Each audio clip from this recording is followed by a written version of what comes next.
doing read ng Bible sa inyo, one chapter a day, and patuloy makikilala niyo, malalaman niyo yung ating tulong ng Jesus. And kayo mismo yung mag-wonder, ano rin pala yun?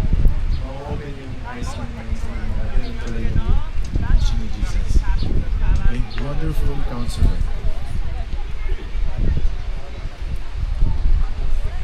Then, next one po is John chapter 14 verse 26. Touch mo lang yung Ano frame. po mag-practice? Screen.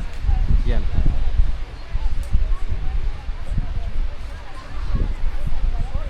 Malinaw. But the Advocate, the Holy Spirit, whom the Father will send in my name, will teach you all things and will remind you of everything I have said to you.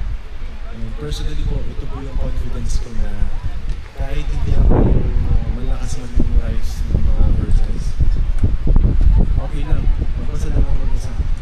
And ang verse na to ang pinangahawakan ko na anytime na kakailanganin ko yung wisdom ng Lord, ang Holy Spirit ang mag-remind na mga napipigil ng promises.